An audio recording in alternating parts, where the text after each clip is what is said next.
The door to the president's office swung open with a force that sent the papers on his desk fluttering. General Dwamba marched in, flanked by a dozen heavily armed men.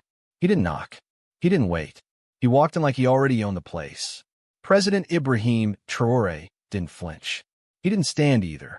He simply looked up from the letter in his hand, calm like a man sipping tea in a storm. "I'm here to relieve you of your duties," the general said, dropping a thick folder onto the desk. Effective immediately. The silence that followed felt like the world was holding its breath. That folder? It held fake documents, letters of support from senior commanders, signatures, for endorsements. It looked official, like something printed in gold. But Ibrahim Traoré had already seen them 2 days ago. He didn't touch the folder. He only asked one question. "Do you know what dignity tastes like, General?" Dwamba blinked. "What?" "It tastes like silence. The kind that comes before thunder." Traoré rose slowly, walked to the window, and looked out over the city of Ouagadougou. "You should listen closely, General, because 20 minutes ago, I authorized the release of some very interesting recordings to every radio station in this country." Dwamba's face changed, just slightly, but enough. "They're playing right now," Traoré added, turning to face him fully. "Would you like to hear your own voice on the radio?" Right then, as if the air itself had been waiting, the sound drifted in from the streets below.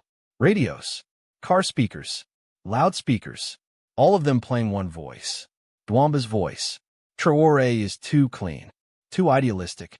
We need someone more flexible, someone who understands how things work." The general didn't speak.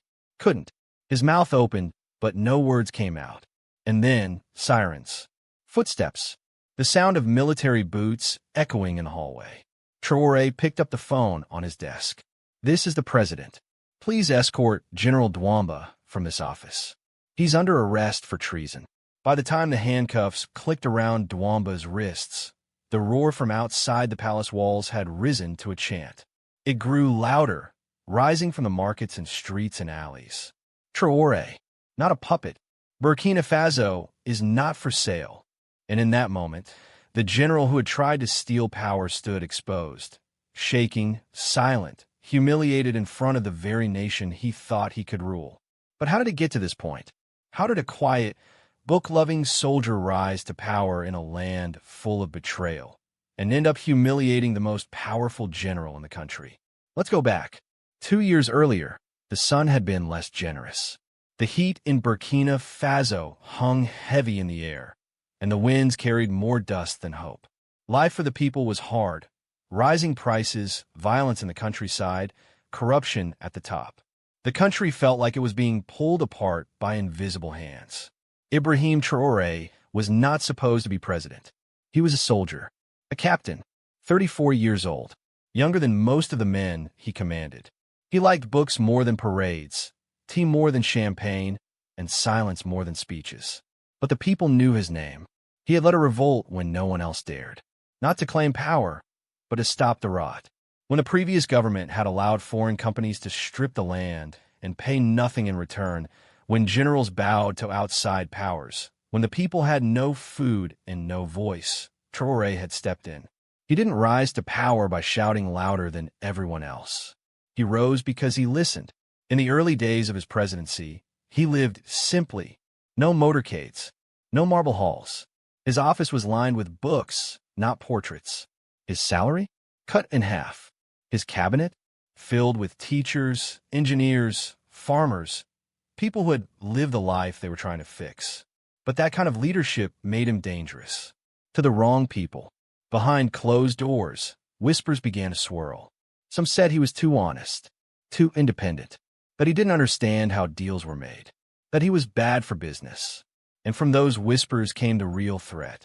General Dwamba, a decorated war hero, 15 years older, charismatic, rich, the kind of man who wore his medals like they gave him the right to rule.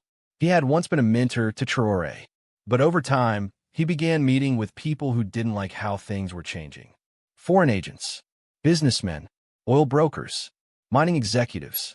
Traoré's intelligence team started noticing patterns. Meetings held at odd hours. Briefcases passed between hands. unscheduled flights arriving at night. And always, Dwamba was at the center. The president didn't panic. He observed. He waited. And then one day, a handwritten note landed on his desk. No name, just facts. General Dwamba. 3 secret meetings with French military attaches. 2 recorded conversations. Plan for a coup in motion. Traoré didn't call the army. He didn't go public. He smiled, because now he understood. The general believed he could win by force. But Traoré had chosen a different weapon, truth. He told his staff to activate the hidden recording equipment in his office. He waited, and then, exactly 48 hours later, General Dwamba walked in, folder in hand, ambition in his eyes. The rest, you already know. Or do you? Because what happened after Dwamba's arrest didn't just stop a coup. It lit a fire that swept through the country. A fire no one could put out. As the police convoy rolled through the streets of Ouagadougou, carrying General Dwamba in handcuffs, the city erupted, not in chaos, but in unity. Thousands of people poured into the streets. Market vendors abandoned their stalls. Office workers left their desks. Students climbed out of windows and ran toward the noise. They weren't scared. They were singing, clapping, chanting. They had heard the radio. They had heard the truth. From one loudspeaker after another, Dwamba's voice spilled into the air like oil and water. Slick, heavy, poisonous. The recordings revealed his secret meetings, his promises to foreign powers, his plan to hand over the country's lithium mines in exchange for power. Traoré is too honest, too hard to control. Once we remove him, we'll need to move fast on the contracts. The people didn't need more proof. They already knew what betrayal looked like. But to hear it with their own ears from the mouth of the man who once wore the flag on his chest, that changed everything. Outside the gates of the presidential palace, the crowd swelled. Elderly women who had lived through colonialism, men who had fought in civil conflicts, children who had never seen a coup but had heard the stories whispered by firelight. And then something happened. From the middle of the crowd, a boy no older than 9 slipped past the line of soldiers. He was small, wearing sandals too big for his feet. In his hands, he held a piece of cardboard. On it, written in shaky handwriting, "Not again. Never again." He held it high as he walked straight up to the convoy. The soldiers didn't stop him. They didn't have to. That sign said everything. Inside the palace, President Traoré stood at the window, watching. He didn't smile. He didn't wave. His face was calm, but behind his eyes burned a storm of thoughts. Not about revenge, not even about victory, but about what came next. Because this wasn't just about one general. This was about all the invisible hands pulling strings in the shadows. And Traoré knew they weren't done yet. That evening, he sat down to address the nation. The speech wasn't long. It didn't need to be. We allowed General Dwamba to believe his plan was working, he said, looking directly into the camera. Not because we were weak, but because we wanted to know how deep the rot went. We wanted names, documents, proof. He paused, and now we have them all. The speech rocked the country. He revealed that the conspiracy had been under surveillance for months. Every meeting, every transfer, every phone call, recorded, traced, cataloged. Swiss bank accounts, foreign real estate. A luxury hotel in Paris already booked for what they called a transition conference, where foreign consultants would finalize who got what: lithium, oil, uranium. The plan had been massive, and now it was ashes. But Traoré didn't stop at exposing it. He went further. There would be no mass purges, no midnight disappearances, no revenge squads. That was the old way. He would not rule by fear. Instead, he announced a series of reforms. Every military officer would now face ethics reviews. All foreign dealings would require full public disclosure. Most important of all, a new national civic education program would be rolled out, starting in schools. Kids would learn what democracy really means. Adults would too. Democracy, he said, is not just elections. It's knowing who profits from your silence. Outside the palace, the people didn't just cheer. They celebrated. Drums echoed through the streets. Old women danced. Strangers hugged. Vendors gave away food. not because they had extra, but because they knew history was happening, and it was theirs. Across the country, the message was clear. Burkina Faso would no longer bow. Not to generals, not to foreign embassies, not to the weight of history. And that message spread faster than radio signals. In Ghana, journalists started investigating suspicious Chinese infrastructure deals. In Kenya, students took to the streets demanding transparency in mining contracts. In Nigeria, civil groups demanded to know why oil money never seemed to reach the people. But the biggest shock came from an unlikely place, France. The French government, embarrassed and cornered, issued a rare public statement. They claimed the agents involved in the plot were acting without authorization, that they would face appropriate consequences. No one believed them, but no one needed to, because something had shifted. For the first time in a long time, African people weren't waiting for foreign approval. They were taking their future in their own hands. Meanwhile, back in his cell, General Dwamba, once so proud, so sure, so powerful, began to talk. He told investigators everything. Names, locations, timelines, every plan he had made, every deal he had accepted. He even described how it all started. A friendly dinner, a handshake, a business opportunity. Then came the money. Then came the favors. Then the silence. By the time he realized what he had become, it was too late. He was in too deep. The worst part? He believed, for a time, that he was still doing the right thing. That maybe, just maybe, he could control the foreign powers trying to use him. But in the end, they had used him up and dumped him.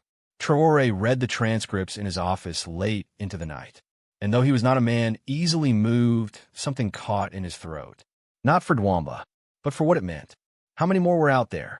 How many had already sold their countries, piece by piece, for a seat at someone else's table? He knew then this wasn't over. It had just begun. The sun rose over Ouagadougou, soft and slow, casting long golden light across the courtyard of the presidential palace. But inside the building, there was no rest. No celebration, just a quiet kind of focus, the kind that comes after you survive a storm and realize more clouds are forming on the horizon. President Ibrahim Traoré sat alone at his desk.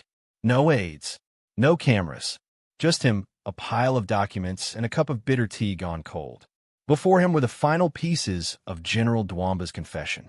Not just what had been planned, but who else had helped plan it. The names weren't all surprising. A few were. But what hit the hardest weren't the names. It was the plan.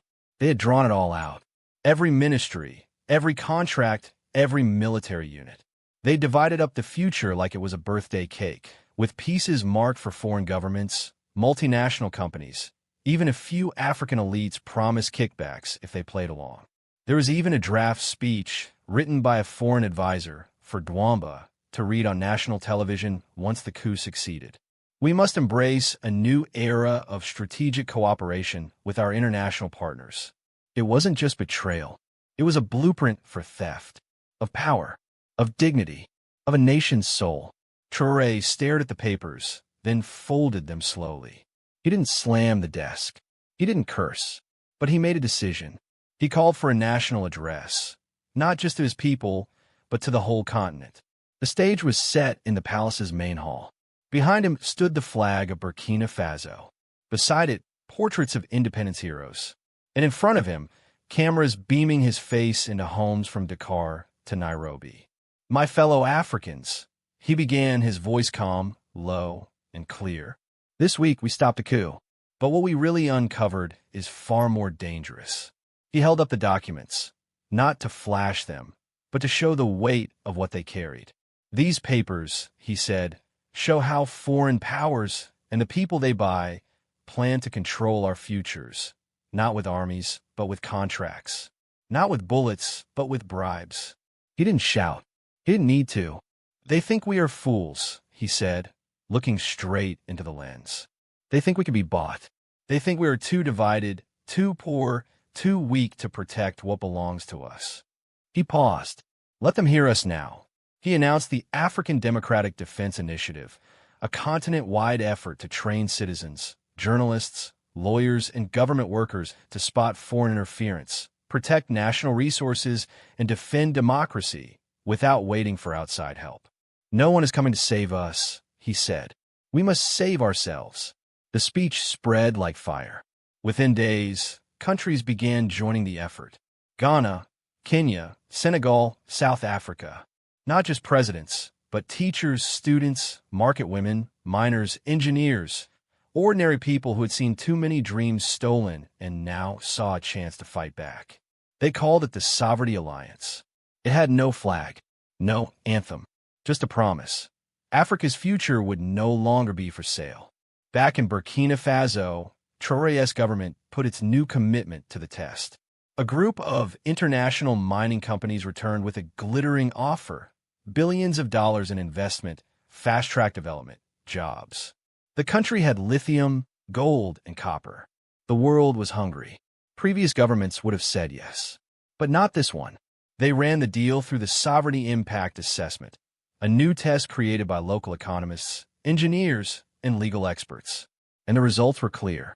The contract would have handed over control of roads, water systems, even local town councils to foreign firms. The jobs promised were mostly for imported specialists. The environmental risks were buried in technical jargon. It was politely put a trap. The government said no. Instead, they built a new plan to develop the mines themselves in partnership with other African countries who had the skills but not the raw materials. It would take longer. It would be harder. But the profits would stay here. So would the power. Western news outlets called it resource nationalism. Traoré called it common sense.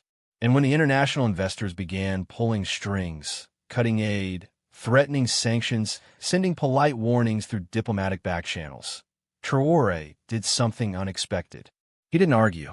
He showed the people the contracts. All of them. In plain language. And let the people decide. The result? A wave of support like nothing before. And not just in Burkina Faso. In Congo, old contracts were ripped up and rewritten. In Nigeria, oil deals were re-examined. In Tanzania, local communities now had a seat at the table when minerals were discussed. One by one, the dominoes began to fall. Meanwhile, back in his cell, General Dwamba watched it all unfold on a small television mounted in the corner of the room. The same room where he had given the interviews, signed the confessions, given up the ghost. They say he wept, not from pity, but from the shame of realizing too late that he had been a pawn in a game he thought he was playing.